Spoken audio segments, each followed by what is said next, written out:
ali no OBS. Vamos torcer para que essa gravação do OBS fique ok. Agora está gravando aqui. Tá, pessoal? Então, isso aí é o rapaz responsável, né, pela linguagem Python, tá? Ele criou ali na década de 90, e aí logo depois, o Python ficou muito conhecido, certo? Uma linguagem que é relativamente nova, né? Porque tem muita linguagem muito antiga, né? Que a gente trabalha até hoje, como, por exemplo, o C, o próprio Perl, que também é bastante antigo, que disputava, né, ali junto com o Python, né? Qual era a linguagem mais utilizada, né? E tem várias outras linguagens, né, que surgiram bem antes de 90, mas assim, depois que o Python surgiu, ele realmente se mostrou como uma linguagem bem mais fácil de entender, bem mais fácil de programar do que as outras, apesar de que, apesar de ser fácil, ela é sim muito poderosa, tá? Ela é muito poderosa. Na verdade, sim, eu diria até que é uma das linguagens mais poderosas que tem, por quê? Porque na internet a gente encontra muita coisa pronta para essa linguagem. Então, geralmente, quando você vai utilizar essa linguagem, você não precisa reinventar a roda, né? Você não precisa refazer coisas, porque geralmente você já encontra coisas prontas na internet. Então, o que você precisa geralmente é pegar aquilo ali e editar para as suas necessidades, né? E você vê muitos exemplos prontos na internet, você vê muitos cursos de Python, assim, de graça pela internet. Então, assim, é uma linguagem excepcional para a gente começar a trabalhar com ela, tá? Não só pela facilidade, mas também porque, geralmente, quando você começa a fazer uma coisa nela, você tende a levar um tempo muito menor do que você levaria em outras linguagens de programação, tá? Então, é por isso que a gente optou por utilizar o Python. A gente já utilizou nesse curso a linguagem C, já utilizando a linguagem Pascal, e aí, imagina assim, de uns 7, 8 anos para cá, a gente mudou para Python, e para mim foi uma excelente escolha, tá? Uma excelente escolha. Eu mesmo uso o Python aqui nas minhas coisas, tá? Então, é uma linguagem realmente bacana de se aprender aqui. E aí a gente tem duas versões aqui principais do Python, tá? A gente tem a versão 3 e a versão 2. Eu não lembro exatamente que ano surgiu a 3, mas é tipo 2009, 2010, tá? Mais ou menos por esse ano aí. Mesmo assim, tudo que é computador, ele possui as duas versões, né? Você tem a versão 2 da linguagem, você tem a versão 3 da linguagem. E aí é interessante a gente dizer que a gente vai aqui no curso trabalhar com a versão 3 da linguagem, que é mais atual, tá? Na verdade, assim, tem poucas diferenças entre a versão 2 e a 3, tá? Tem poucas diferenças. Se você sabe programar com a 2, você vai saber programar com a 3, mas tem algumas diferenças sutis e muitas vezes, né, um programa feito na 2 não vai rodar na 3 e vice-versa, tá? Apesar de ser diferenças sutis, então não vai rodar. Então é interessante a gente se atentar aqui que, por exemplo, se você vai pegar um curso na internet da linguagem Python, você vai pegar a versão 3, né, tá? Não a versão 2, tá? Nossa grande maioria já está usando aqui a versão 3 da linguagem. Qual é a relação entre Python e CodeBench? Né? O Python é uma linguagem de programação e o CodeBench é uma ferramenta onde eu vou utilizar o Python para programar. Tá? Então, você programa utilizando a linguagem Python na plataforma CodeBench, certo? Depois eu abro aqui o CodeBench para vocês verem, né, ali assim, a programação do Python acontecendo ali, mesmo assim vocês já começaram a resolver exercícios ali do módulo 0, né? Então já tem assim uma certa familiaridade com o negócio, né? Aqui, algumas recomendações que o professor Leandro colocou aqui. É sempre importante a gente pensar antes de programar, isso eu falei para vocês, né, que primeiro você estabelece o conjunto de passos para resolver o seu problema, né, é o que a gente chama de algoritmo, né? E aí depois você usa uma linguagem de programação para converter aquele algoritmo num programa, né? Então é interessante assim, antes de eu chegar aqui e começar a programar, eu já ter a minha solução, mesmo que seja na minha cabeça, certo? Mesmo que eu tenha a solução já pensada na minha cabeça, é interessante a gente já ter uma solução antes da gente começar a programar, tá? Isso é um exercício que é interessante para a gente começar a desenvolver essa capacidade de resolver problemas sem aqui a ferramenta de, assim, um editor, né, de códigos aqui presente, né? Programas não são escritos para o computador entender. servem para explicar a outros humanos o que o computador deve fazer. Isso aqui é a cara do Python, na realidade, tá, pessoal? Assim, o que ele está dizendo aqui que é importante é o seguinte: quando você for escrever um programa, né, você vai ficar atento à legibilidade desse programa por outros usuários, né? Você não quer apenas que o computador rode aquele programa, você quer que outras pessoas também, ao ler o seu programa, as entendam. Tá? Então, assim, tem um conjunto de práticas que são necessárias para que o seu programa seja legível para outras pessoas. Tá? Vamos falar sobre isso aí depois. Aí, assim, para mim, a terceira dica, a terceira recomendação é a mais importante: praticar. Tá? Como eu falei na última aula, não tem como a gente aprender a programar assistindo um vídeo na internet, ou então assistindo eu fazer os programas aqui. Não tem, tá? Tem que praticar. Não adianta nem você entender, você só vai aprender programação quando você vai lá e programa de verdade, tá? Não adianta entender a lógica do negócio, não adianta, tá? Da mesma forma como não adianta você entender como é que funciona andar de bicicleta, por exemplo. Você entender ali que você tem que pegar os pedais e aí, né, fazer aquele esforço ali, não adianta você entender. Você só vai aprender a andar de bicicleta depois que você praticar. Mesma coisa programação, isso é de suma importância, tá? E aí ele está recomendando aqui também da gente testar pequenos pedaços de programa, né? Então, assim, às vezes a gente vai programar e o nosso programa tem de ser uma coisa grande, mas a recomendação é testar pouquinho a pouquinho, né? Cada coisa que você faz, você vai lá e testa, tá? Cada coisa que você acrescenta no seu programa, você vai lá e testa para ver se aquela coisa que você acrescentou, se está funcionando, se está tudo certo, tá? Vamos fazer isso aí, vamos ver isso aí na prática também. E aí, última recomendação, usar as mensagens de erro para corrigir o seu código, né? Vamos mostrar isso aqui na aula de hoje também, eu acho. Vamos chegar aqui na aula de hoje. Porque, assim, na medida que você vai testando o seu programa, o código, lá, o CodeBench lá pode dizer, ó, tá errado aqui, né? E aí, essa mensagem de erro que o CodeBench passa para você, é interessante você saber analisar ela para corrigir o seu programa, tá? Aí, isso aqui é o conteúdo que a gente vai passar, tá? Nesse primeiro módulo aqui, tá? A gente deve começar hoje e aí terminar ele na quinta-feira, certo? Então, na quinta-feira vamos ter aula aqui também.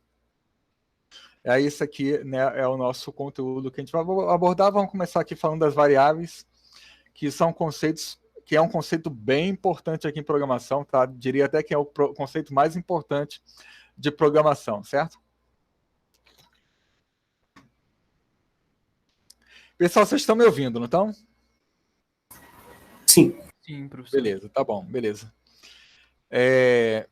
Então, aqui a gente tem os componentes principais de um computador, né? A gente tem aqui o teclado, né? O teclado eu vou utilizar para informar alguma coisa para o computador, tá? Aqui em programação a gente, né?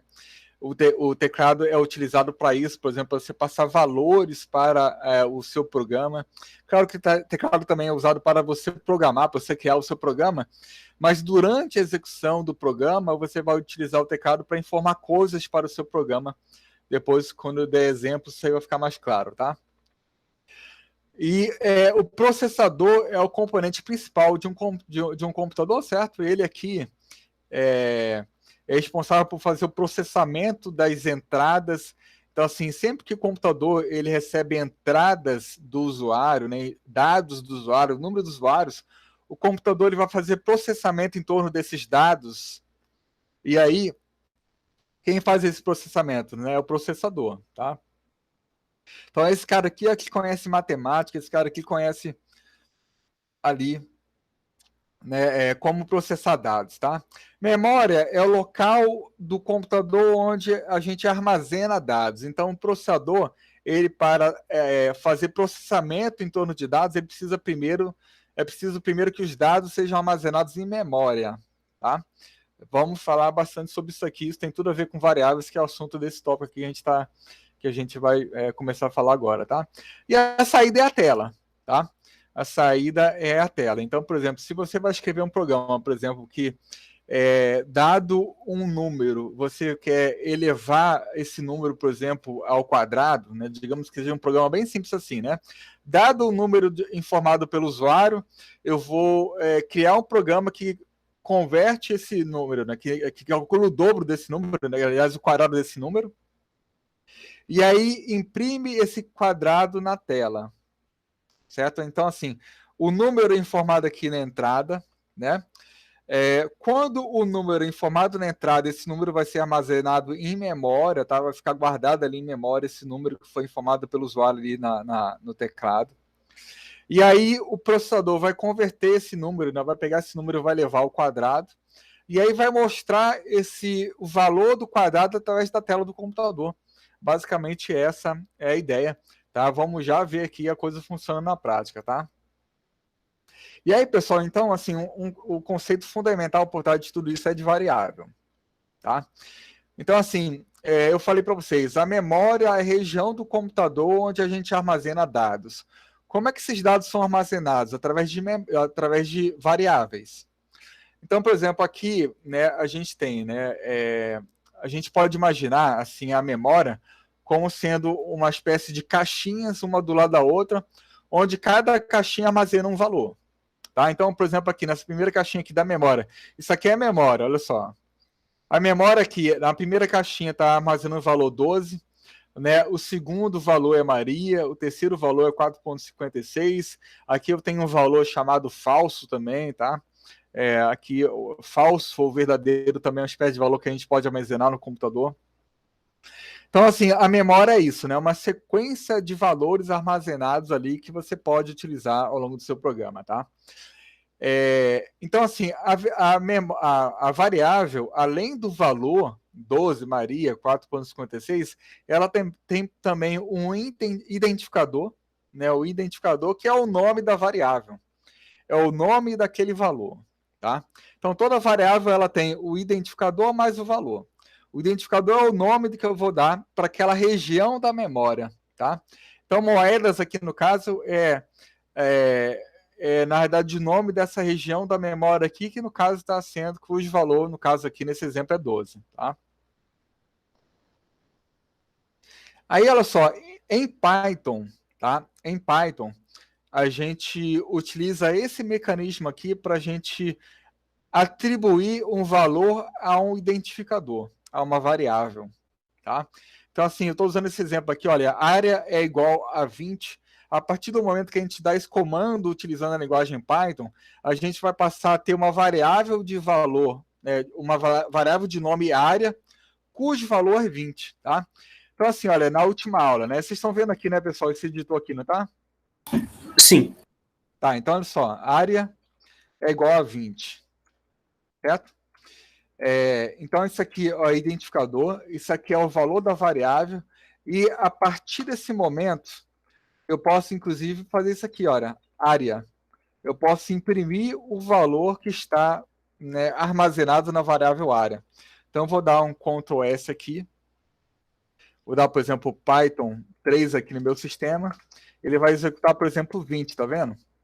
Então, olha, aqui, né, eu criei um programa utilizando uma linguagem de programação, e aqui eu executei o programa, né, e no caso ele retornou 20 para mim, que é o valor da variável aqui, o valor da variável área, tá vendo?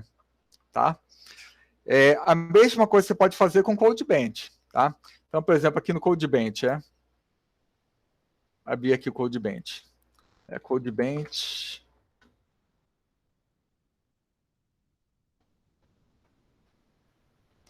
Então, por exemplo, eu posso acessar aqui um dado da região, por exemplo, aqui o lab0, por exemplo. E aqui podemos fazer, por exemplo, a área vai ficar pequenininha aí para vocês, né, pessoal? A área é igual a 20, né? Print área. E aí, no caso, eu pressiono F7 e aí ele vai imprimir aqui para mim, ó, né, o valor da área. A primeira vez ele sempre fica lentinho aqui. Tá lento, né? F7. Deixa eu ver se deu algum erro aqui. Não.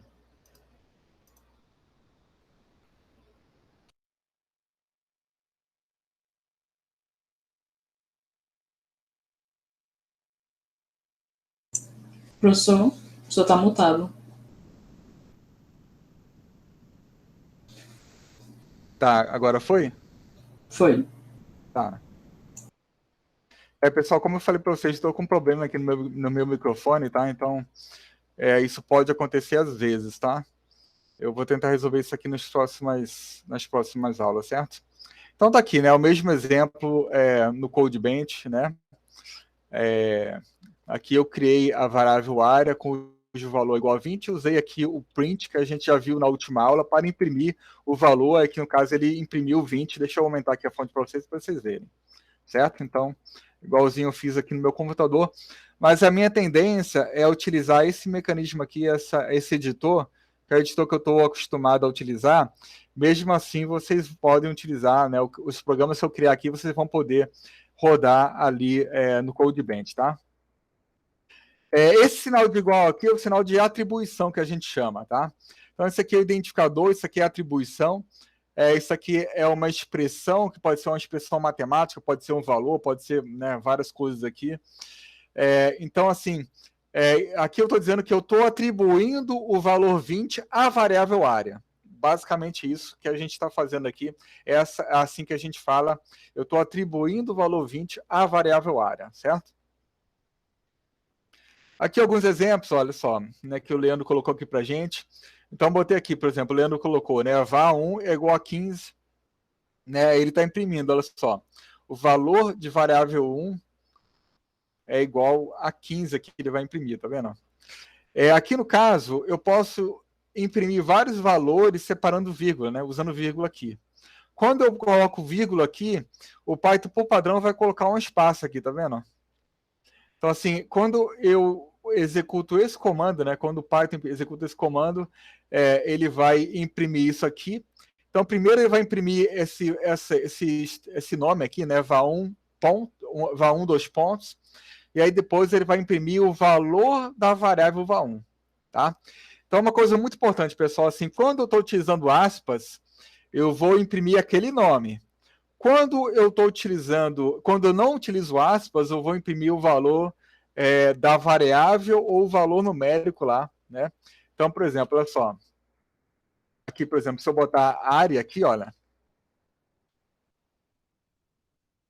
Vou botar esse aqui, por exemplo. Se eu botar assim, área e área, ele vai imprimir aqui, nesse programa aqui, né? Primeiro área e depois 20, tá vendo? Aqui está o valor, por quê? Porque aqui ele imprime valor, por quê? Porque você não colocou aspas, tá? Você pode botar, por exemplo, aqui 50 também, né? Aí ele vai imprimir exatamente, né, aquele valor, né? 50. Mas quando você faz isso aqui, né? Isso aqui não é mais um valor inteiro. Né? Por exemplo, isso aqui é um valor inteiro, 50.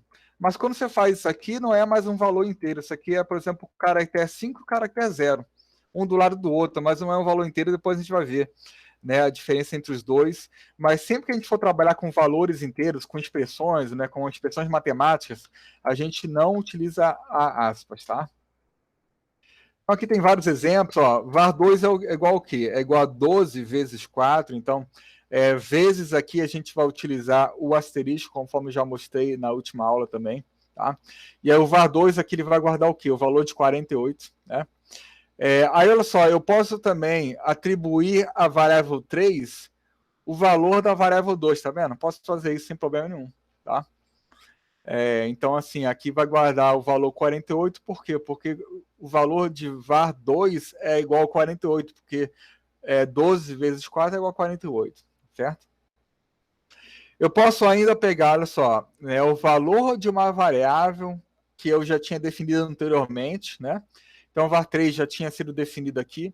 E eu posso agora, por exemplo, subtrair 8, depois somar 0,5, aí eu vou ter aqui 40,5. Posso fazer isso também, tá? Então, assim, o valor das variáveis, eles podem estar junto com as expressões matemáticas que a gente for utilizar ao longo do nosso programa, tá?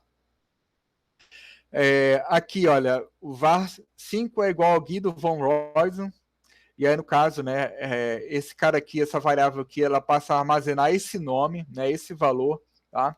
Essa frase aqui, né? Então, vê que assim, o var5, dois pontos, é igual ao quê? A Guido von Rosen. E aí depois eu posso também, olha só, fazer var6 é igual a var5 mais criou o Python. Esse mais aqui, ele é uma expressão assim que na matemática ele soma, né? Por exemplo, 2 mais 2 vai ser igual a 4. Mas quando eu pego frases, né? Por exemplo, Guido von Rosen mais criou o Python, ele vai juntar as duas coisas, tá? Ele vai juntar o que é um processo que a gente chama de concatenação, ele vai juntar as duas frases, tá? Beleza? Então, assim, quando estou utilizando matemática, aqui valores matemáticos, então ele soma, o mais serve para somar, mas quando eu uso o mais para... aí os operandos aqui, no caso, eles não são números, no caso que eles são frases, ele vai juntar, né, as duas coisas, tá?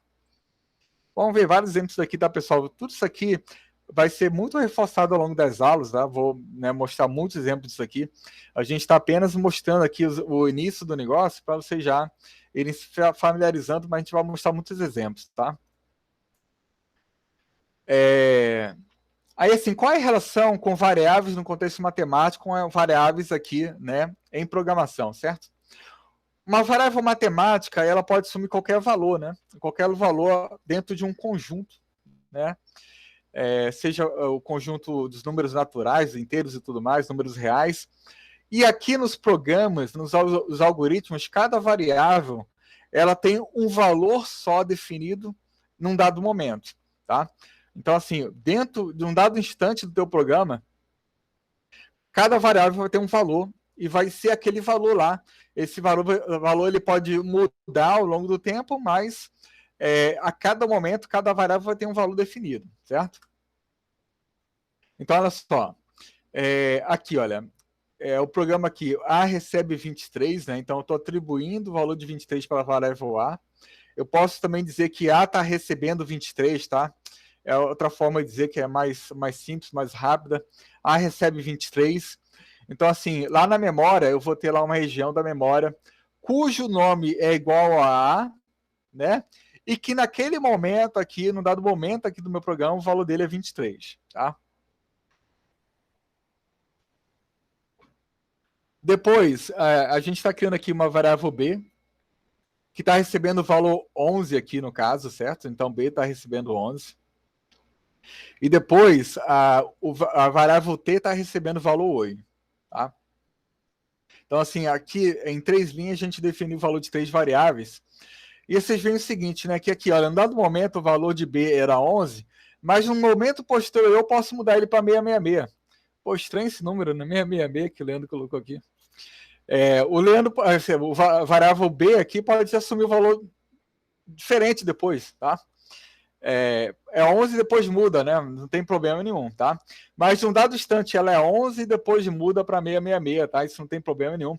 E o fato é o seguinte, pessoal, quando eu faço uma nova atribuição para a variável B, o valor anterior é perdido, eu nunca mais vou ter acesso a esse programa, porque o valor aqui é substituído, tá vendo?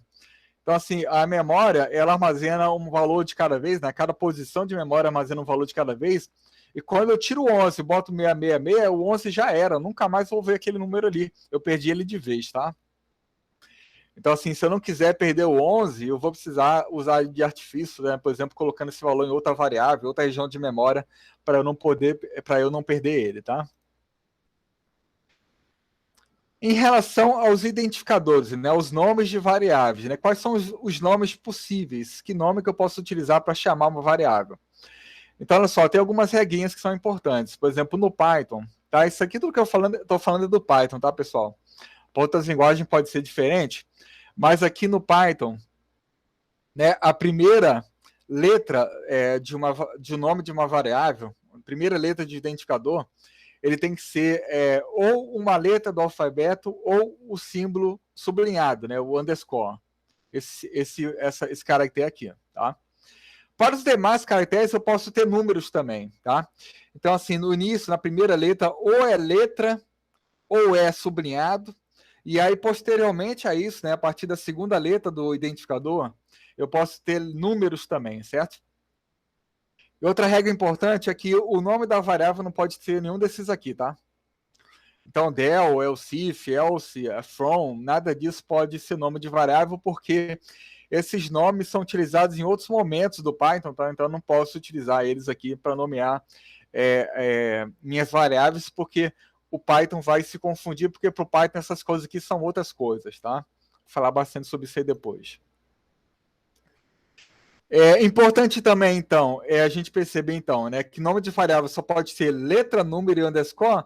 Isso quer dizer que não pode ter espaço. Não posso colocar espaço ali no nome de variável, certo? Outra coisa também é que os identificadores áreas com A maiúsculo e áreas com A minúsculo, eles são diferentes, tá? Isso aqui é uma variável, isso aqui é outra. Então, assim, eu não posso, por exemplo, fazer isso aqui, olha.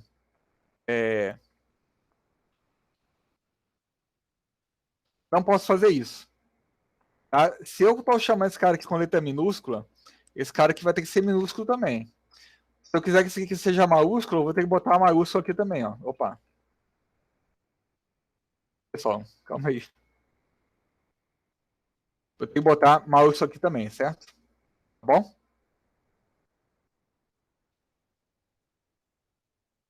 Aqui, alguns exemplos de nomes variáveis que são válidos e que não são válidos. Então, olha só. Dia 1 é válido, né? Então eu posso usar número, nome da variável, contanto que o número esteja aqui no começo, tá? Do nome. Dia da semana, desse jeito aqui, pode ser também, não tem problema. Dia da semana, desse jeito aqui, não pode, porque tem espaço, eu não posso colocar espaço aqui, só underscore, letras e números. Isso aqui, ok, isso aqui pode. No Python, pessoal, assim, por convenção, a gente utiliza mais dessa forma aqui do que dessa forma aqui, tá? Isso aqui é convenção de outras linguagens. No Python, a gente vai dar preferência por isso aqui. Mas isso aqui o Python aceita também, tá? Mas os programas que a gente for fazer aqui, a gente vai utilizar essa convenção. Por quê? Porque é a convenção que todo mundo adota. E aí, quando você for, por exemplo, pegar um código na internet feito em Python, você vai ver que ele está nesse formato, aí você não pode, por exemplo, é estranho você mudar, né? E outra coisa, quando a gente está trabalhando na equipe, né, geralmente a gente faz programas junto com várias outras pessoas, é estranho cada um utilizar a sua própria convenção, né? Umas pessoas chamarem variável dessa forma, né? E outras pessoas chamarem dessa forma aqui, tá? Isso aqui não é válido também, por quê? Porque tem um cerquilha, o cerquilha não é aceito. Esse aqui não é válido por quê? Porque começa com um valor, né, um valor numérico, o nome de variável, e não pode, tá? E esse aqui é aceito porque o primeiro caractere é um underscore e o Python aceita isso de boa, sem problema nenhum. Pessoal, até aqui alguma dúvida? Vocês podem parar para me perguntar que coisa aqui, pessoal, não tem problema não, tá? Qualquer problema aqui, deixa eu até ver aqui as mensagens aqui, ver se está tudo certo. Eu nem estava vendo as mensagens aqui, pessoal. Tudo certo. Ninguém fez pergunta ainda. Podem fazer perguntas aqui no chat sem problema, tá? Tá, então aqui. A igual a 26, depois ele imprimiu o A aqui. Né? A igual a 6, depois A igual a 22, ele imprimiu o A, saiu aqui 22, por quê? Porque o 6 aqui foi perdido, né? O 6 aqui já era, tá? Você não vai recuperar ele de novo, porque você substituiu o valor da variável por 22, certo?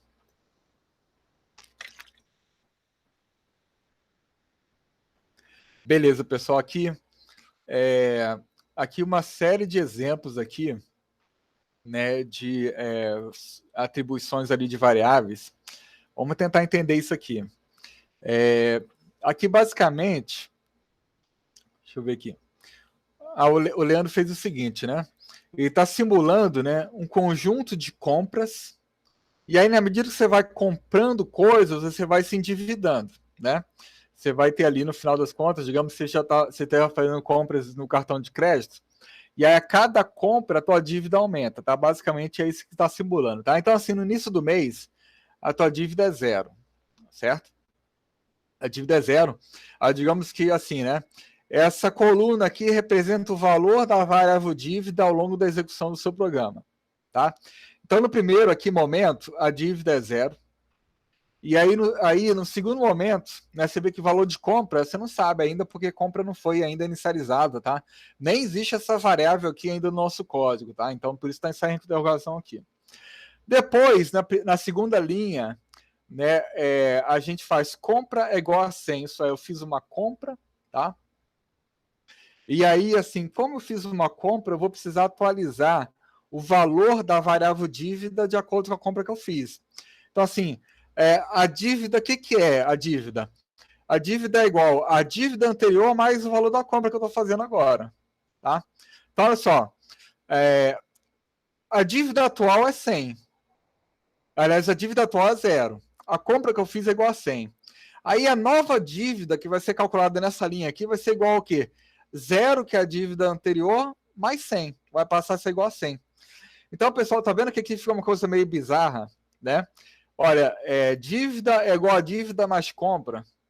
É porque, assim, esse igual aqui não é o valor matemático de igual. Esse igual aqui é um sinal de atribuição. Eu estou atribuindo à variável dívida o valor anterior de dívida mais compra. Então, assim, dívida era 0, compra era 100, aí eu vou atribuir 0 mais 100 para o novo valor de dívida. Deu para entender, pessoal, isso aí?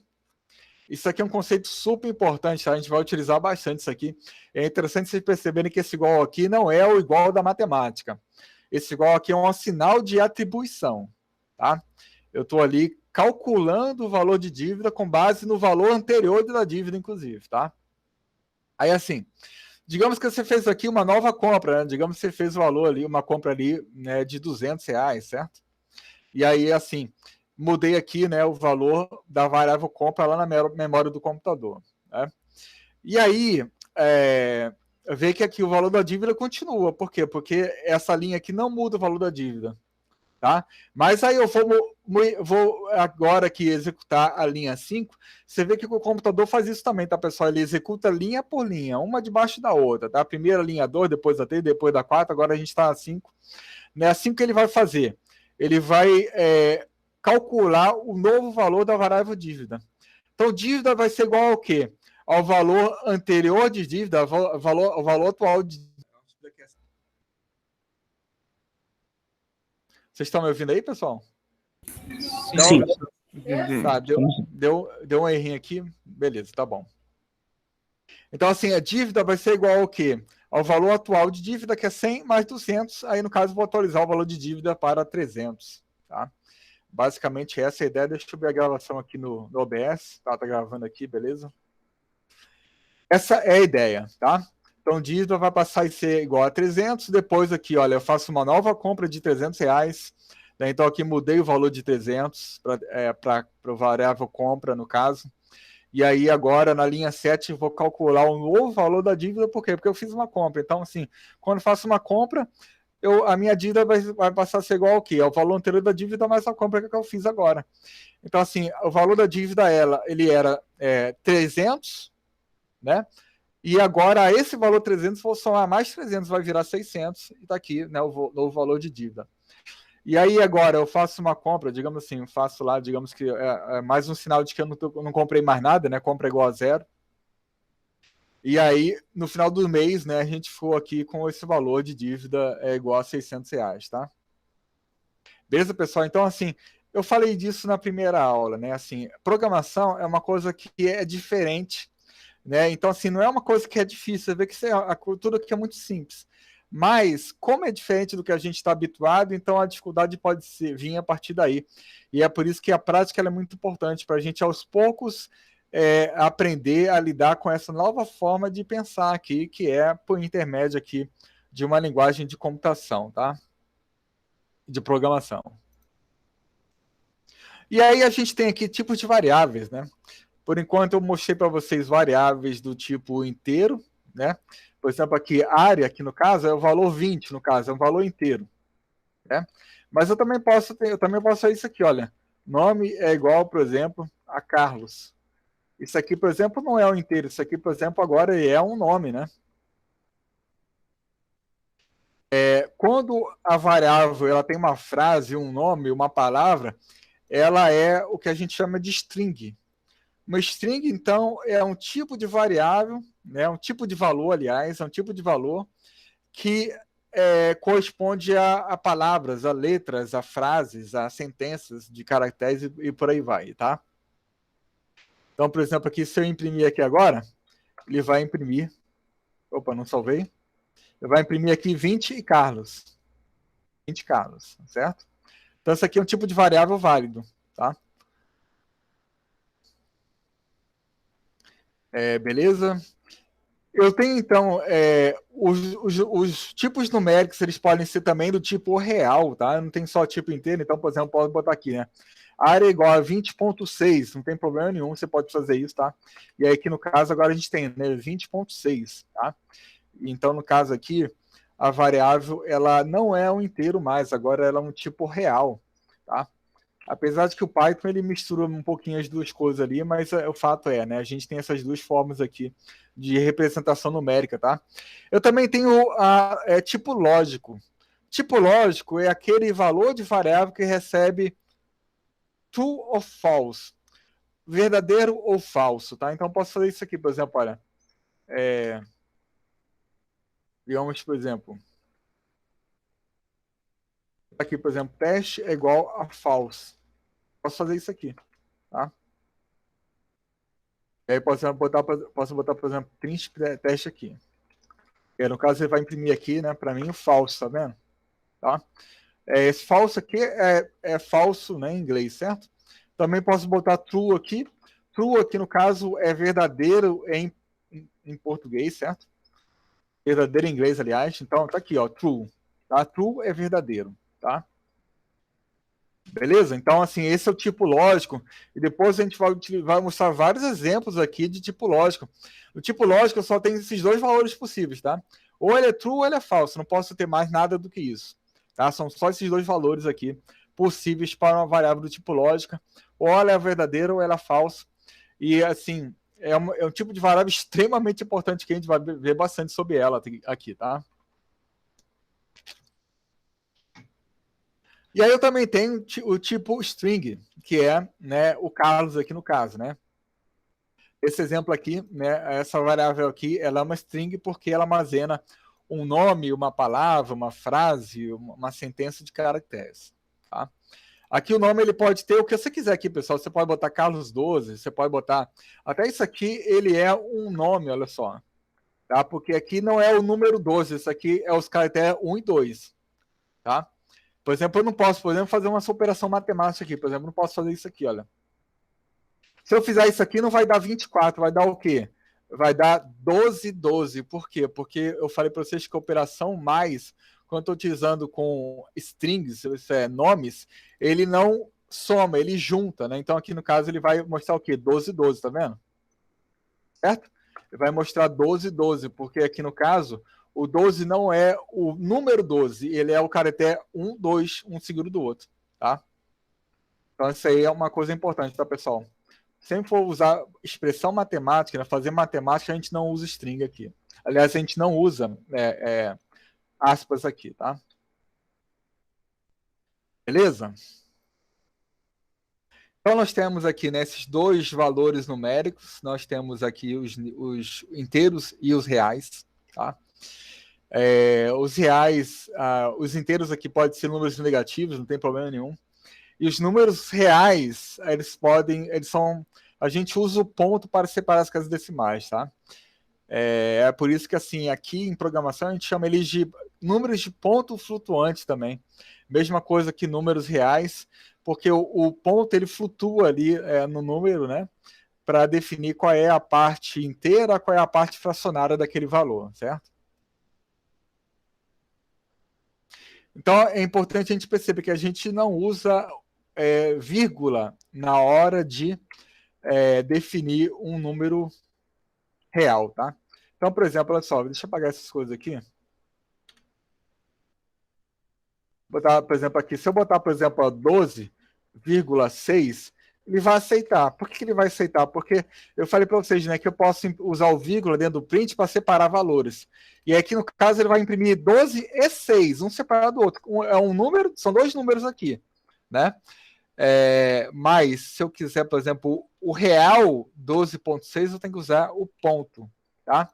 Então, assim, na língua portuguesa, a gente usa a vírgula para separar casas decimais, mas o Python ele é baseado na língua inglesa, então eu vou usar o ponto, tá? Eu não uso aqui o português, não uso vírgula, eu vou usar o ponto, porque o Python ele é baseado na linguagem inglesa, tá? Apesar de que, cara, eu não preciso entender inglês para programar em Python, porque assim, os nomes em inglês que tem ali são muito basiquinhos, né? São coisas bem simplesinhas. Né? Por exemplo, print quer dizer o quê? É imprimir em inglês. Mas você decora aqui o print, está tudo certo. Você não precisa aprender aqui inglês. Não precisa decorar aqui as coisas. Não precisa saber inglês para programar, tá? Beleza? Então tá aqui, beleza? Quando eu boto assim, né, sem um número aqui na frente, ele vai assumir que é 0,75. E quando eu boto 23 pontos, ele vai assumir que é 23,0, tá?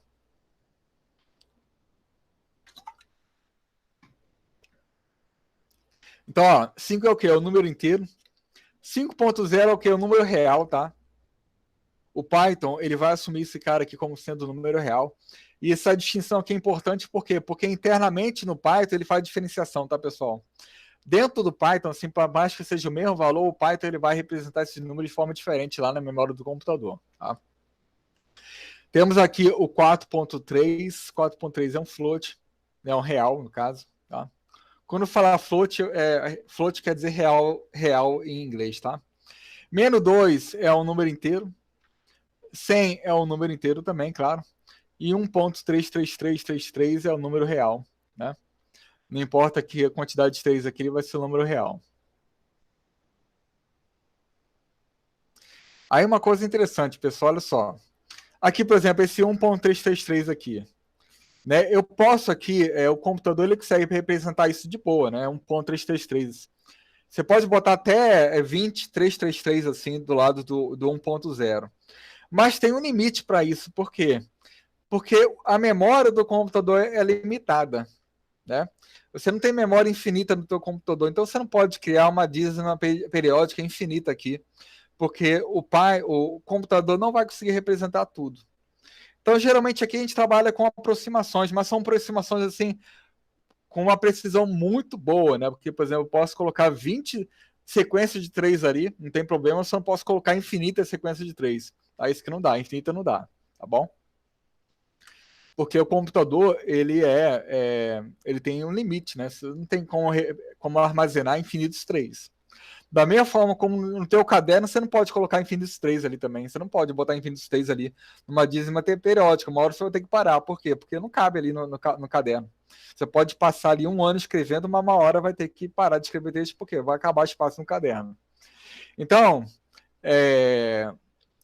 então é interessante perceber que, assim, no conceito, né, na teoria, a dízima periódica depois do ponto ela é infinita, ela pode ser infinita, mas no computador não. No computador você vai ter ali, uma hora vai truncar o teu número, como a gente fala, né? Você vai ter que cortar ali, né, a precisão ali, tá? Então aqui alguns exemplos importantes, ó. Alguns exemplos importantes aqui. Esses exemplos aqui, eles tendem a mostrar, deixa eu só ver aqui. Eles tendem a mostrar a limitação do que eu estou falando. Então, por exemplo, olha, esse asterisco aqui, asterisco, quando eu faço asterisco assim, ele quer dizer elevado à potência. Então, por exemplo, vou executar aqui, por exemplo, ó. 12 elevado a 6 dá esse valor aqui. Então, se eu botar, por exemplo, 12 elevado a 10, vai dar esse outro valor aqui, tá? Então, assim, isso aqui é a potência, é um número elevado ao outro, tá? Então, olha só, pessoal. Se eu botar assim, 10 elevado a 5 mais 7,1 vai dar esse valor aqui, certo? A gente sabe, né? 10 elevado a 5 quer dizer 1 seguido de 5 zero, certo? É 1 seguido de 5 zero. Mas aí, se você somar esse valor com 7,1, vai dar esse valor aqui, certinho, né? Mas se você, por exemplo, somar 10 elevado a 30 mais 7,1, esse número aqui ele é grande demais para ser representado no computador, ele consegue representar de boa, né? Esse número aqui ele consegue representar de boa no computador sem problema nenhum. Mas quando você soma esse número aqui com 7.1, a gente tem que convir que assim, o computador vai ter um pouquinho de dificuldade de representar o número 1 seguido de 30 zeros mais 7.1, certo? Então assim, ele vai truncar aqui, para ele vai ser 1 elevado a 30 e ponto final. Tá? Que no caso 10 elevado a 30, né? Esse que representa, né? Então, olha só, esse número aqui é um número que é extremamente pequeno, é 10 elevado a menos 30. 10 elevado a 30, menos 30, isso é basicamente 0.0000030 zeros, tá? E aí, se você somar isso com 7.1, convenhamos que esse número aqui é um número muito pequeno.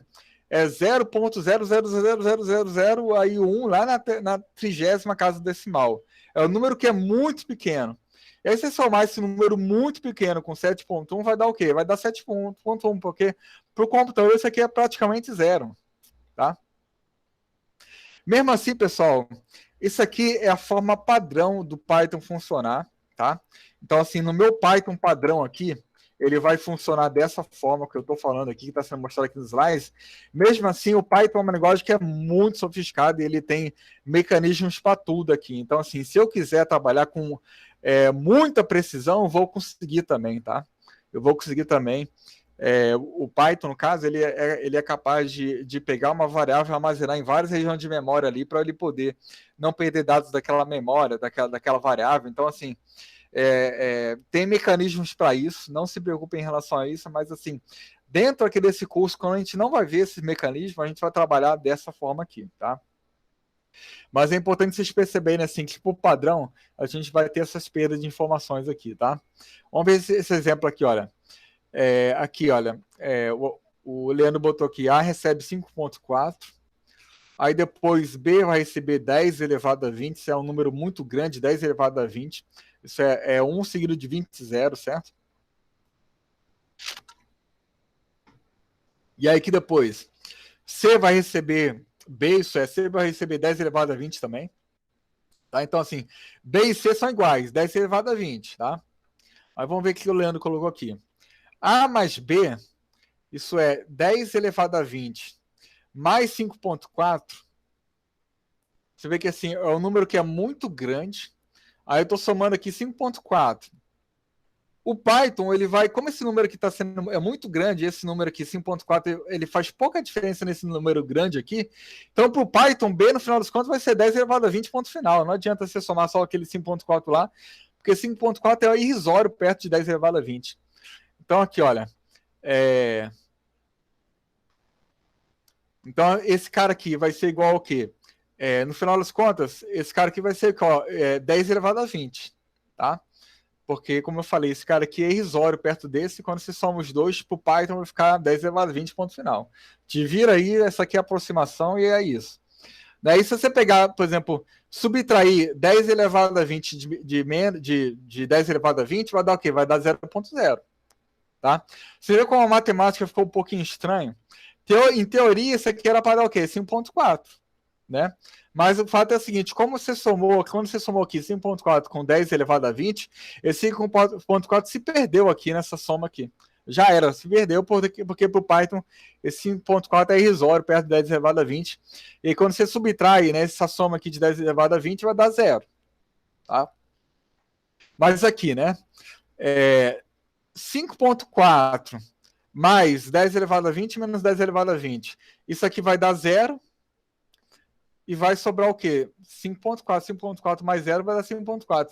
Tá vendo que a propriedade associativa, nesses casos aqui, onde você está trabalhando com valores muito grandes ou valores muito pequenos, ou muito próximo de zero, quer dizer, não muito pequenos, mas muito próximo de zero, então no caso aqui vai dar, os números podem ser truncados, aí no caso aqui, a propriedade associativa, que determina na matemática que isso aqui era para ser igual, aqui no caso fica diferente, tá? Beleza, pessoal? Vamos ver aqui rapidamente tipos lógicos. falei para vocês, né, que a gente tem esses dois valores aqui, né, true ou false. São os dois valores únicos aqui para esse tipo de variável, e depois eu vou mostrar para vocês as aplicações disso, tá? As aplicações disso aqui. Só para a gente adiantar, por exemplo, eu posso fazer isso aqui, pessoal, olha só. Valor é igual a, por exemplo, olha só, 10, ele é maior do que 5? 10 é maior que 5? Vê que assim, eu não estou fazendo uma operação matemática como mais ou subtração aqui. Eu estou comparando um número com outro. Esse valor aqui vai receber o quê? Vai receber um valor booleano, porque isso aqui pode ser falso ou verdadeiro. Ou 10 é maior que 5, ou 10 não é maior que 5. Então aqui no caso, se eu imprimir o valor, se eu imprimir o valor da variável valor, vai imprimir o que para mim? Vai imprimir true, porque valor, no caso, vai ser verdadeiro, porque 10 é sim maior do que 5, tá vendo? Tá? Então a gente vai trabalhar bastante com esse tipo de dado aqui, tá? Ele está mostrando esse exemplo aqui. Então, ó, print 2 menor do que 3. 2 é menor do que 3? Então ele vai imprimir true, de verdadeiro. Print 3 menor do que 2. 3 é menor que 2? Não, isso aqui é falso, então ele vai imprimir falso, tá? Mas eu também posso atribuir, né, a uma variável, como eu falei isso aqui. E aí, no caso, essa variável ela passa a ser do tipo booleano, do tipo lógico, aliás, tá? Outro nome de booleano é lógico, tá? Outro nome de lógico é booleano, aliás. Tá? Mas aqui a gente vai chamar de tipo lógico. Beleza? Aqui, né? 15 dividido por 3 é menor do que 5? Não, não é menor do que 5. Por quê? Porque é igual a 5. Ele não é menor, ele é igual a 5. Então, vai dar false. 15 dividido por 3 é igual a 5? Aí você vê o seguinte, pessoal, esse igual aqui, ó. Esse igual, ele representa... não é um sinal de atribuição, porque sinal de atribuição é um igual só. A gente viu isso aí, né? Esse igual serve para comparar dois números. Então, aqui no caso, ele está comparando se 15 dividido por 3 é igual a 5. Tá? Quando eu quero comparar dois números, eu vou utilizar igual. Quando eu quero atribuir, eu vou utilizar um igual só, tá bom? É assim que o Python funciona, e isso aí também é usado em várias outras linguagens, tá? Isso aí é convenção de várias linguagens, tá? Então, no caso aqui, deu true, por quê? Porque 15 dividido por 3 dá 5, que é igual a 5. E aí nós temos aqui outro tipo de dado também, que é string.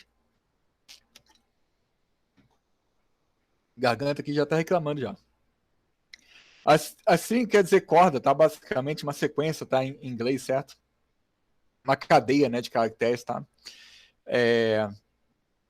Aí, por exemplo, amo o Python, né? Uma sequência de caracteres, o que é? Um caractere após o outro, tá? E eu vou utilizar essa cadeia de caracteres, uma string no caso. String é um tipo de variável, né? Como é inteiro, como é o tipo lógico, tá? String é um tipo de caractere de variável onde eu armazeno ali nomes, letras e frases e coisas assim, tá? Então tá aqui, né? Um exemplo aqui de string. E eu posso utilizar aspas duplas, tá? Ou aspas simples também para representar aqui as minhas strings. Então, por exemplo, ó, Universidade Federal do Amazonas. Isso aqui é o quê? É uma string. Posso utilizar aspas simples aqui também. Tá? Então, assim, não está usando aspas simples, outro dupla, tá vendo? Posso fazer isso sem problema nenhum, tá? O normal mesmo, por convenção, a gente tende a utilizar mais aspas duplas, tá?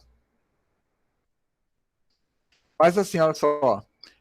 Se eu quiser representar, se eu quiser utilizar aqui aspas duplas aqui, eu não posso fazer isso aqui, né, pessoal? Olha só. Tá vendo? Eu não posso fazer isso aqui, né? Se quiser botar aspas duplas aqui, se eu quiser botar aspas duplas aqui, eu não posso fazer assim. Então, eu vou utilizar aqui um caractere, que é o barra, onde ele vai dizer o seguinte, ó, ignora esse caractere aqui, assim, não dê erro nesse caractere aqui, tá? E aí, no caso, ele vai imprimir para mim, olha, dessa forma. Tá? Então, esse aqui é um caractere que a gente chama de caractere de escape. Ele serve para o Python ele não dar erro aqui na hora em que você, né, usar aspas duplas, uma vez que está usando aspas duplas já para delimitar, né, aqui o valor aqui, a delimitar, né, o valor da variável. Beleza? Outra coisa legal, então, ó, eu posso aqui, por exemplo, olha, na Universidade Federal do Amazonas, eu posso fazer isso aqui, olha, por exemplo, upper, botar assim, dessa forma, você vê assim, ó, valor, e aí eu estou usando ponto, e aqui depois eu vou colocar aqui o que a gente chama de função, e essa função vai fazer uma operação em torno aqui desse valor. Upper, ele vai fazer o quê? Ele vai converter tudo para maiúsculo. Ó, vai ficar assim, ó. Tá? Isso aqui é muito comum em Python, pessoal. Então, ó, isso aqui é uma variável, o valor é uma variável. Se eu botar ponto alguma coisa, esse alguma coisa pode ser uma função que vai fazer alguma operação em torno daquele valor. Então, por exemplo, se eu botar aqui lower agora no caso, ele vai converter tudo para minúsculo. Tá? Então, se acostumem com isso aqui. Isso aqui é o que a gente chama de método ou função aqui desse tipo de variável aqui. Tá? Beleza, pessoal? Então, assim, lower e upper vai fazer exatamente o que está sendo mostrado aqui. Tá? Entrada e saída de dados. Deixa eu ver aqui os slides que eu já estou. Ele não mostra aqui, né?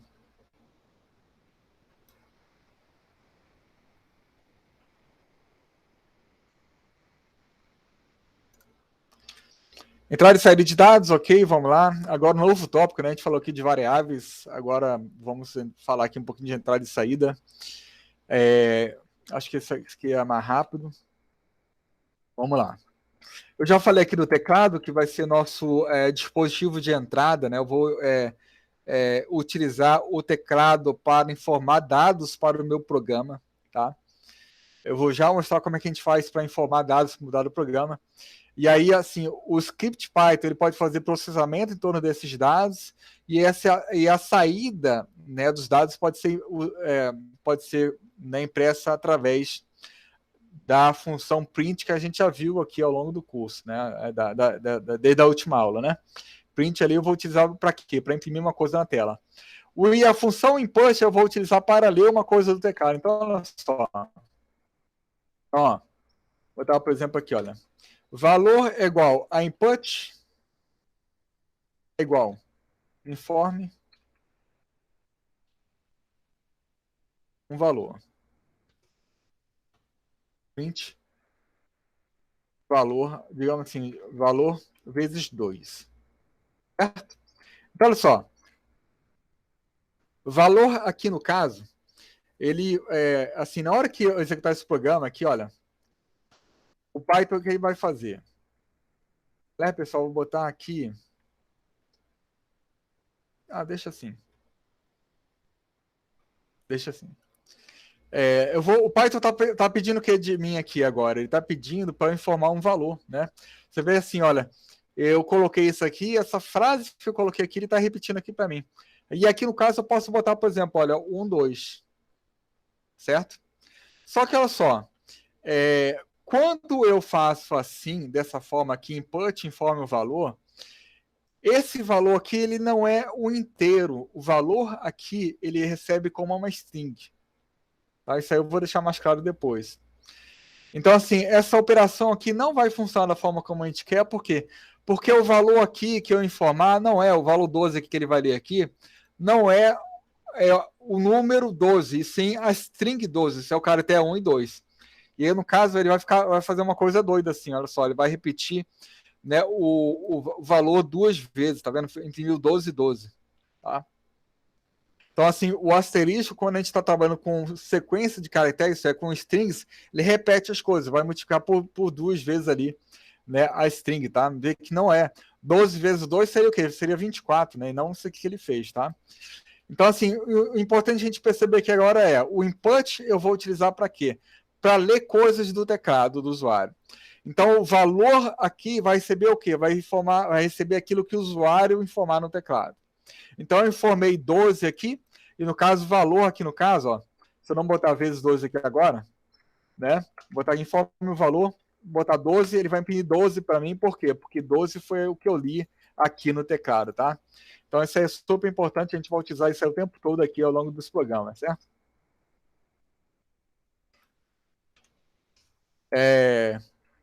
Beleza? Então, assim, papéis aqui, né? Usuário, na hora que... usuário é quem? É aquele que está executando o seu programa, tá? Então, assim, geralmente você faz o programa para quê? Para um usuário. Às vezes o usuário é você mesmo, mas muitas vezes você está fazendo para terceiros até. Então, assim, o cara está digitando aqui 12, por exemplo, é o usuário do seu programa. Então, ele está executando o seu programa e é o usuário dele. Mas você aqui é o programador, né? O cara que codifica aqui o programa é o programador, tá? Tá? Então, o programa escreve o script.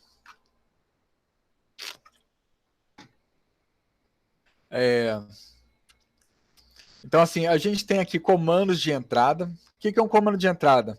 É aquele que eu vou utilizar para pedir do usuário um dado valor. Então, assim, o usuário vai usar um comando de entrada para informar um dado para o seu programa. Então, o input é um exemplo, né, de comando de entrada. Input, ele vai utilizar, né, o usuário vai utilizar para informar uma dado valor. E o comando de saída é aquele que vai imprimir a saída para o usuário.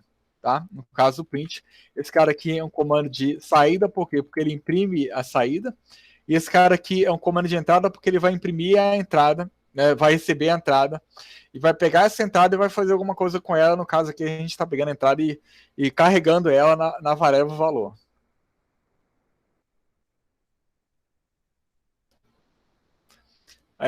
Então, o print aqui ele serve para exibir os dados no interior de parênteses, né? Então, assim, o print oi vai imprimir na tela o oi, tá? Lembre-se que eu posso utilizar o vírgula aqui, né, para imprimir dois valores no caso, tá? Então, por exemplo, ó, tá aqui, por exemplo, print valor igual a 12, né? Eu posso fazer isso aqui, né? Valor, vírgula 12, ele vai imprimir assim valor, né? Por exemplo, 2.12 para mim. Esse é outro exemplo que já mostrei aqui para vocês, tá? Igual tá mostrando aqui. Então, isso aqui eu já mostrei também, né? Então, assim, a variável, né, var aqui no caso, vai receber o valor informado pelo usuário lá no teclado, tá? Isso eu já tinha mostrado aqui, né? Aqui no caso, informe o valor. O usuário pode digitar ali qualquer valor, por exemplo, agora eu vou botar 100 aqui, e aí 1000 no caso, ele vai imprimir 1000 para mim. Então, essa aqui é a sintaxe, tá? Valor é igual a input. E aí, no caso, nunca se esqueçam da aspa aqui para você colocar uma mensagem. E o fato é assim, a variável valor vai receber aquilo que o usuário informar aqui no teclado, tá? Essa é a função aqui, esse é o objetivo daqui da função input, tá? Então aqui esse exemplo, ó, var é igual a input, digite o número. Aí você pode imprimir para o usuário, ó. Você digitou vírgula var no caso é o quê? É o valor da variável, né? O nome da variável aqui no caso, né, que recebeu aquilo que foi informado pelo usuário, tá? Esse é o var. Então, assim, quando você executa esse programa, o computador vai pedir botar essa mensagem aqui, né? Aí o usuário, né? O usuário que está executando o seu programa vai informar, digamos ali, 15. E aí, então, né, o computador vai executar o quê? Var recebe 15, né?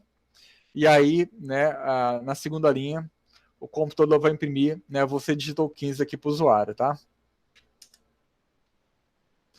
Beleza, pessoal? Então, entrada e saída era essa aí, né? Input e print, basicamente esses dois comandos aí, são comandos que vão estar presentes em tudo que é programa que a gente fizer, tá? Input e print vão estar presentes em tudo que é programa que a gente fizer. Estrutura sequencial, aí vamos ver aqui.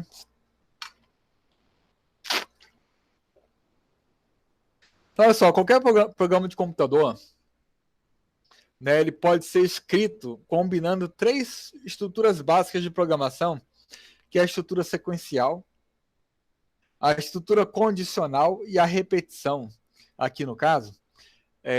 E a sequencial, o que é? É isso aqui, olha. uma linha após a outra. Primeiro o computador executa essa linha, depois a segunda linha, depois a terceira, a quarta, quinta. Isso aí é estrutura sequencial. E é sobre ela que a gente está falando nesse módulo, e a condicional e repetição a gente vai ver em módulos futuros, tá? A gente vai deixar para ver elas em próximos módulos. Por enquanto está aqui só no sequencial, mas é interessante a gente perceber que a gente vai aprender aqui nesse curso tudo que é necessário para a gente construir qualquer programa aí que a gente for, né, querer, né, fazer, tá? Isso aí foi provado, né, essa teoria aqui, que qualquer programa pode ser criado com essa base nessas três estruturas, foi criado aí por esse rapaz aqui, Conrado, faleceu ali em 2001. Então foi provado por ele aqui, tá? E a estrutura sequencial é essa aqui, né? Uma linha após a outra, né? Primeiro ele executa a primeira linha, depois a segunda, a terceira. Vê que ele executa assim, né? Assim, pela direita também, né? Ele primeiro calcula isso aqui, por exemplo, olha só. Aqui, A mais B dividido por 2. Ele primeiro calcula isso aqui, aí depois ele atribui para essa variável aqui. Né? Mas o computador vai ler dessa forma aqui. Ele vai ler nessa sequência aqui, tá?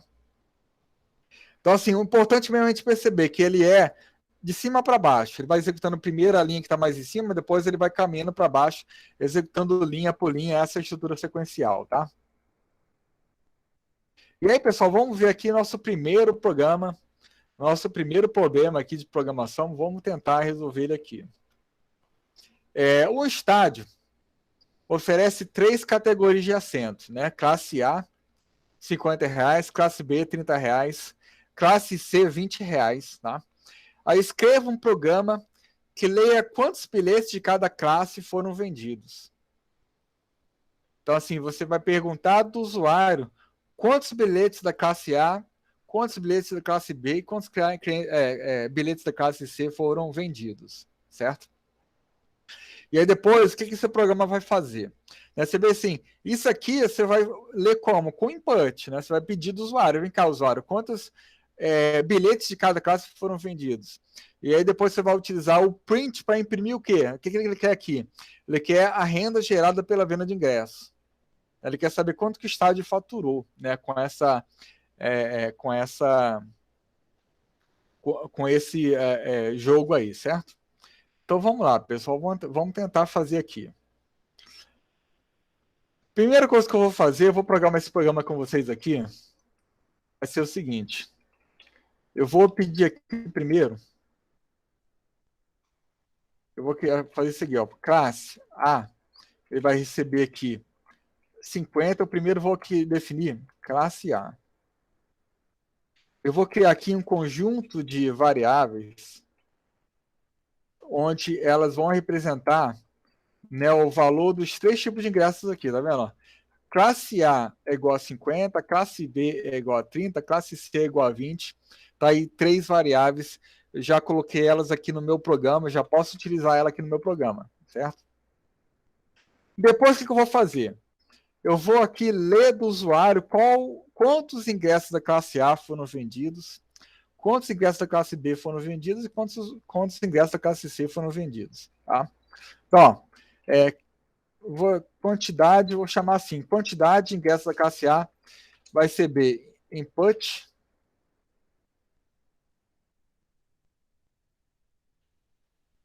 classe A. Aqui, por exemplo, assim, né? Quantidade. Certo? Depois eu vou botar assim. Quantidade B vai receber isso aqui. E quantidade C vai receber isso aqui, certo? Então, assim, já estou lendo do usuário, já estou pedindo do usuário ali os 3 valores já, né? Da quantidade de cada tipo de ingresso, certo? Mas tem só um problema, pessoal, aqui, olha só, tem só um problema aqui. Como eu falei, esse cara aqui, ele leu do usuário, não é um valor numérico, ele leu uma string. Então, digamos que o usuário, ele informe lá o valor 20, 20, sei lá, 200, né? Porque o estádio inteiro, né? 200 ingressos foram vendidos ali da classe A, certo? Se o cara informar 200, ele não vai ler o número 200, ele vai ler a string 200. E aí, sobre essa string, você não vai poder calcular, né, a quantidade de o total arrecadado pelo estádio. Por quê? Porque você não pode fazer uma operação em cima, uma operação matemática em cima de uma string, né? E por isso, pessoal, isso aqui é super importante, tá? Eu vou colocar aqui int para converter esse valor aqui para um valor inteiro, tá? Tá, pessoal? Se familiarizem aí com essa forma, né, de escrever os códigos, tá? Eu vou colocar int aqui de inteiro, né? Você vê que assim, esse int aqui ele vai fazer uma operação em torno aqui desse troço aqui, olha só. O usuário, por exemplo, informou aqui 50, então ele vai pegar esse 50 e vai converter para inteiro. E aí, quantidade B vai receber o quê? Vai receber o inteiro 50. E não o valor string 50, tá? Mesma coisa eu vou fazer aqui, ó. Beleza? E aí, pessoal, o que eu vou fazer? Eu vou fazer aqui, olha, valor total vai ser o que o valor total? Vai ser a QTDA vezes classe A mais QTDB mais classe B, certo? Mais QTDC. Mais não, aqui é vezes, né? Vezes classe C. Certo, pessoal? Esse é o total, né? É isso mesmo? Fiz certo? Essa é a operação? Vocês concordam comigo, não concordam? Aí depois bota aqui print valor total. Certo? Esse aqui vai ser o valor total. Então, ó, eu vou executar aqui o programa. Ele vai pedir ali para mim, digamos que a quantidade de ingressos da classe A seja, por exemplo, 100. Da classe B seja ali 200. Da classe C seja 300. Aí o total vai ser isso aqui. Tá vendo como a gente criou um programa que resolve um problema? Tá? A gente criou um programa que resolve um problema. É claro que é um problema que é simples, você podia, né? É um problema que é simples, mas assim, um passo de cada vez, mas já é um problema interessante que a gente pode resolver aqui de forma computacional, certo? Pessoal, dúvidas? Dúvidas sobre esse exercício aí?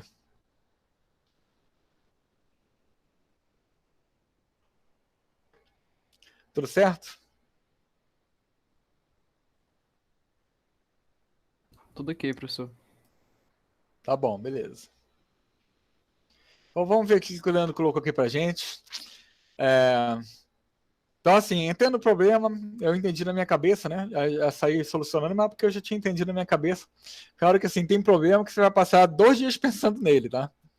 Não nessa disciplina, tá, pessoal? Nessa disciplina a gente tende a trabalhar com um problema mais simples, mas, assim, na sua vida acadêmica, na tua vida profissional, você pode ali ter que passar uns 2 meses até pensando no teu problema, tá?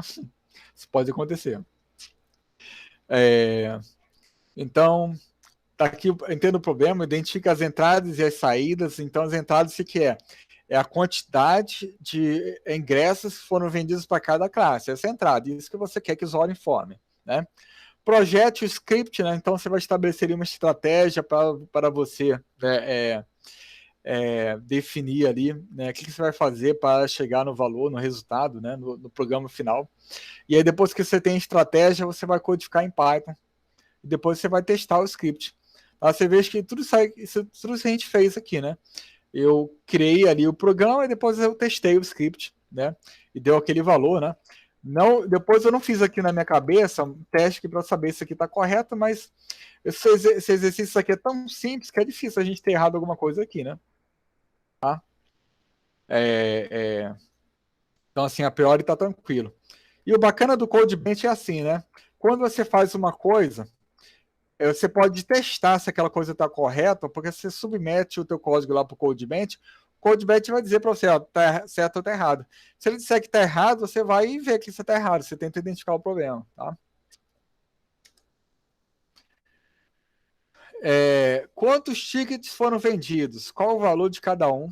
Então, isso aí é o que você vai pedir do usuário. Isso é a entrada do teu programa. Tá? Isso é o que você vai pedir do usuário. E qual é a renda gerada? Isso é a saída do teu programa. Isso é o que você vai imprimir no seu programa. A renda gerada. Então, a gente tem essas 3 entradas aqui, número de bilhetes de cada tipo, A, B e C. E no final você tem ali, né, como saída a renda, né, aquilo que foi arrecadado pelo estádio, pelos times ali também, né, isso é dividido. No final você vai imprimir isso aí. Vê que uma coisa que é importante, que assim, a priori, né, todos esses valores aqui tem que ser maior que 0. Né? É interessante a gente definir isso, assim, né, tudo maior que 0, porque não faz sentido um estádio ter vendido o número de bilhetes negativos, né. E tá aqui, olha só. Tá aqui uma espécie de algoritmo, né? Uma espécie de projeto que você faz, né, para o seu problema, né? Para o seu programa, né? Então, assim, aqui no primeiro momento, o Leandro pediu aqui, né, para os usuários informarem os 3 valores, né? NA, NB, NC. Pô, eu falei, né, que a convenção do Python é usar underscore, né? O Leandro botou aqui nesse esquema aqui, né? Nem tinha me tocado disso. Tá? Eu coloco assim, ó, eu coloco dessa forma aqui, porque essa aqui é a convenção do Python mesmo, tá? Underscore. Assim, quando a gente está aprendendo a programar, tudo bem, a gente pode usar dessa outra forma, porque é simples também, né? Mas isso aqui não é a convenção do Python, tá? Assim, botar preço com A maiúsculo, né? Sem usar underscore, entendeu? Isso que eu tô falando. Uma coisa que o Leandro fez também diferente de mim aqui é o seguinte. Aqui é o primeiro informei os valores, tá vendo? Eu botei esses valores aqui e depois eu pedi os valores do usuário. O Leandro fez o contrário aqui, né? Pediu primeiro o valor do usuário e depois ele informou isso aqui. Você pode fazer de uma forma ou de outra, não tem problema nenhum, porque as duas coisas vão ser feitas, né? Não tem problema nenhum você fazer, né? Você não vai alterar em nada, né, a execução do programa, tá? E a renda, então, no caso, vai ser, né, preço A vezes número A, mais preço B vezes número de B, número de ingressos vendidos da classe B, depois preço C vezes número de ingressos vendidos para a classe C.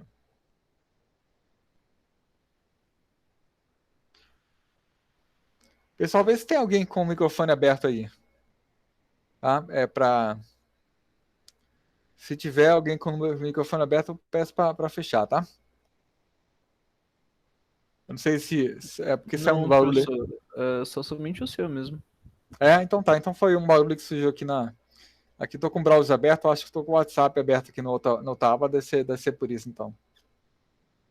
Então, beleza, pessoal, esse aqui é o algoritmo que o Leandro colocou. E tá aqui, olha só. Essa aqui é o programa que ele criou. Uma coisa interessante, olha só. Aqui eu coloquei números inteiros, né? 50, 30, 50, 20. Mas, talvez só foi mais... Gere números aleatórios, diga, jogue um dado, ou lance uma moeda. Show, pessoal. Meu celular tá falando sozinho aqui. Aquela assistente do Google começou a falar coisa aqui. Acho que ela achou que eu estivesse falando com ela. Mas talvez fosse mais correto botar ponto 50, ponto 0 aqui, pessoal. Por quê? Porque o preço aqui, ele é um número real, né? Você pode ter casas decimais ali, porque você tem ali os centavos, né?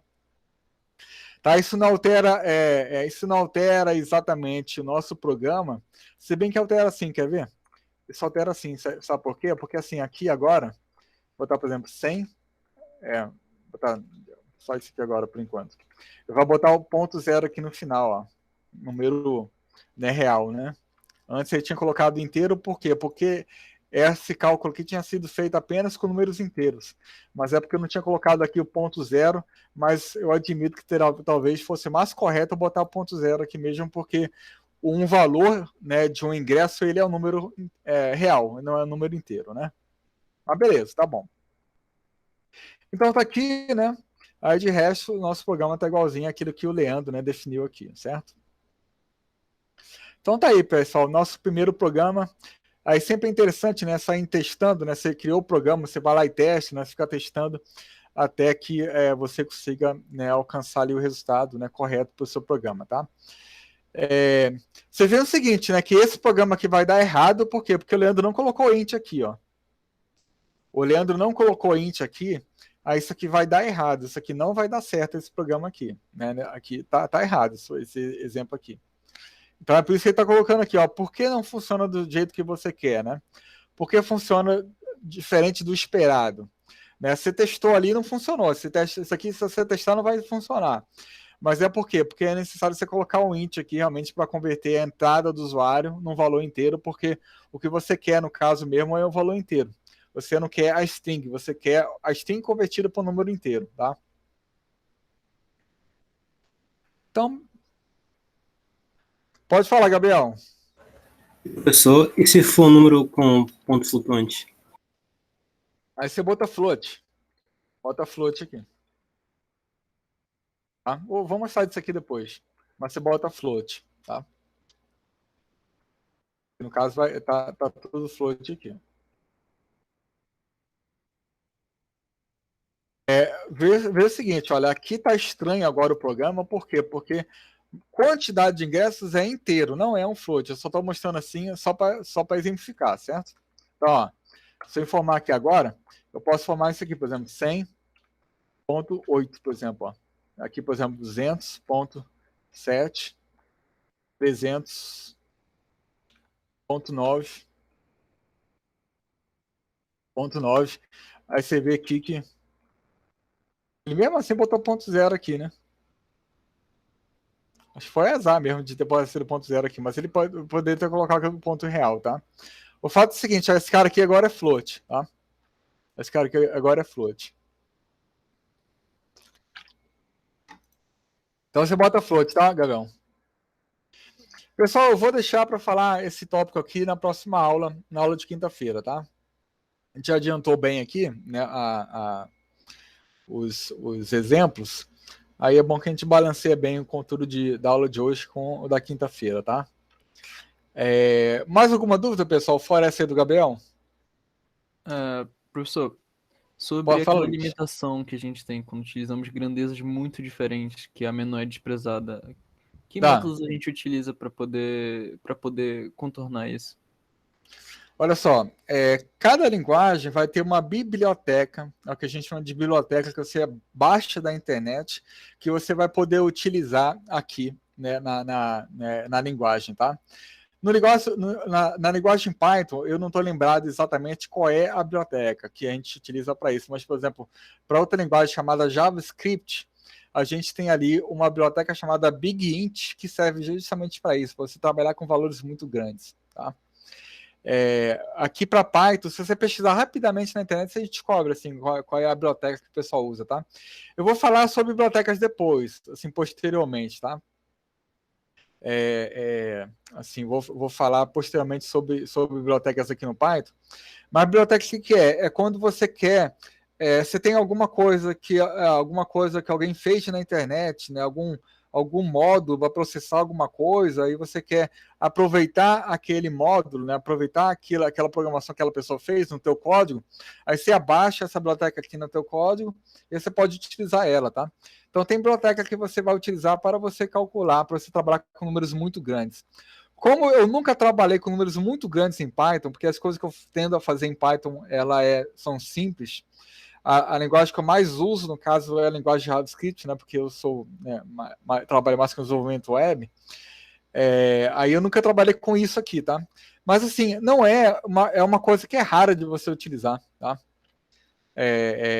Assim, trabalhar com números muito grandes, né? Isso é mais exceção, tá? Claro que, assim, você como engenheiro, você pode chegar a um caso desse, mas, assim, pode ter certeza que você vai encontrar recursos além da linguagem para você trabalhar com isso, tá? Ok, professor, obrigado.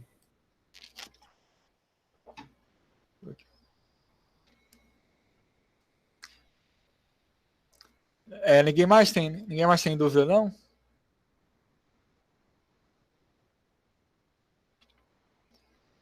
Então, beleza, pessoal. Deixa eu só ver aqui que tá a webcam está na minha frente para eu ver as mensagens aqui. Então é isso, pessoal. Então, assim, na próxima aula, a gente vai continuar aqui. Tá? A gente vai continuar aqui esses slides. Aí eu peço para vocês comparecerem, tá? Isso é super importante para vocês acompanharem isso aí. Mas aí quem não pôde assistir a aula hoje, eu vou, né, colocar os slides ali para vocês, tá? Ali, slides não, o vídeo lá no nosso YouTube, tá? Beleza? Tá, beleza. Beleza. Então, beleza, pessoal. Então, até quarta-feira. Um abraço para vocês aí, viu? Tchau, tchau. Um bom dia a todos. Bom dia, bom dia. Pode falar, Gabriel. Professor, e a gamificação? Vai ter mais questões? Pessoal, desculpa, eu vou liberar o exercício lá para vocês lá no Tinha CodeBench, né? esquecido desse detalhe importante, é verdade. Isso é importante, né? Bom, vamos lá, vou liberar agora para vocês. Engasguei aqui, tá? A própria saliva. Botar aqui. Vou já me liberar para vocês aqui.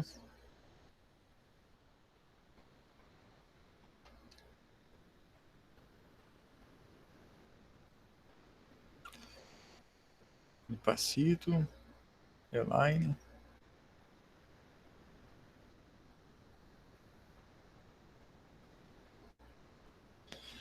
Deixa eu ver qual que é aqui, peraí. 2, tango de certo.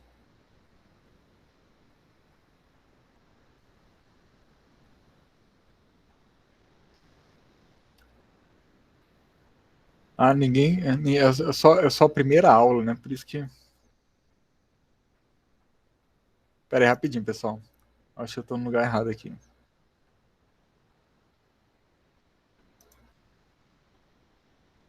Agora eu tô no lugar certo, tá. Aqui, agora foi.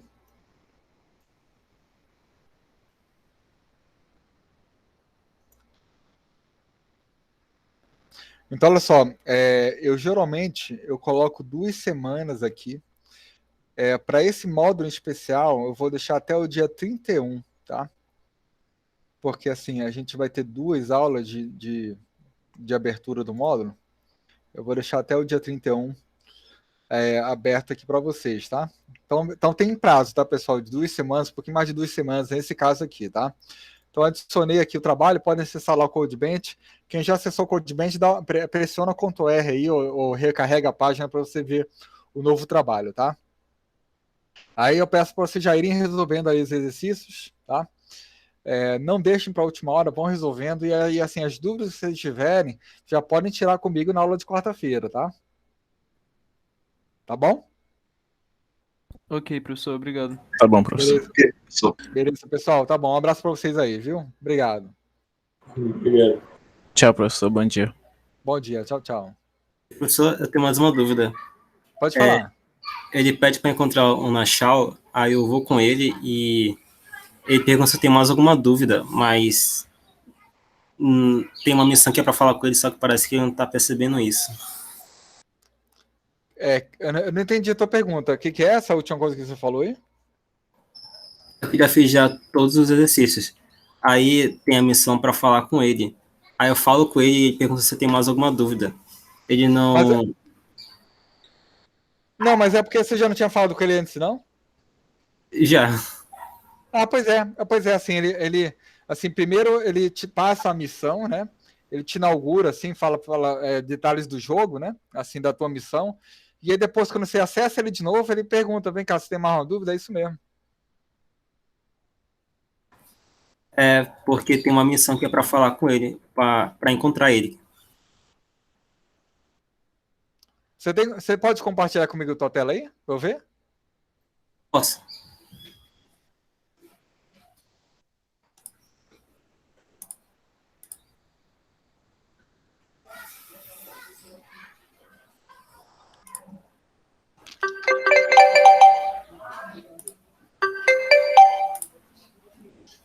Essa aqui, professor, encontre Nachal. Essa missão. Tá. Aperta ESC aí.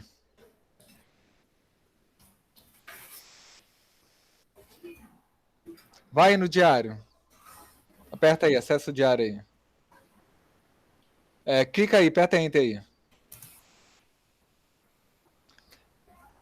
Tá, assim, isso aí é um problema. Na verdade, sim, a tua missão agora é a liberação da ponte, tá? Porque assim, aperta ESC aí. Aí aperta para baixo. Não, diário, vai lá, diário de novo. Aí vai para baixo. Aperta Enter. Ah, você já encontrou a Alexia já? Já. Já. Legal, legal. Não, mas assim, ignora essa mensagem aí, então, assim. O diário é que vai te dizer as missões, tá? Eu vou ver aqui por que não está aparecendo corretamente lá na caixinha. O fato é agora, você vai precisar agora liberar a ponte, tá? Ok. A liberação da ponte é você sortear os cristais ali, né? Os cristais da quimera para que a ponte seja liberada, tá? Ok. Tá Obrigado, bom? professor. Beleza, Gabriel, valeu. Pessoal, assim, como assim, a gente tem uma equipe aqui que fez o Codeplay, né? Que é esse jogo aí. Eu queria, assim, toda dúvida de vocês podem tirar comigo aqui em sala de aula mesmo, tá? Para mim é super importante deixar esse jogo redondinho, para a gente estar redondinho já. Então, assim, a gente quer que vocês tenham uma boa experiência com esse jogo aí ao longo do semestre, tá? Então, qualquer dúvida, qualquer coisa, pode perguntar da gente aqui, tá? Qualquer problema também avisa a gente, porque a gente quer deixar ele, assim, bem, bem bacana, assim. A gente tem trabalho com ele aí ao longo dos anos, ele tá bem redondinho agora. E aí, podem usar lá o Telegram para perguntar do jogo também, tá? A Rafaela, que é tutora aqui do curso, ela faz mestrado nesse jogo, né? O mestrado dela é sobre esse jogo. E aí, qualquer dúvida que vocês colocarem ali sobre a gamificação, sobre esse jogo, ela vai responder para vocês também. E aí, se vocês encontrarem algum problema, avise a gente que a gente arruma ali, tá bom? Beleza, pessoal?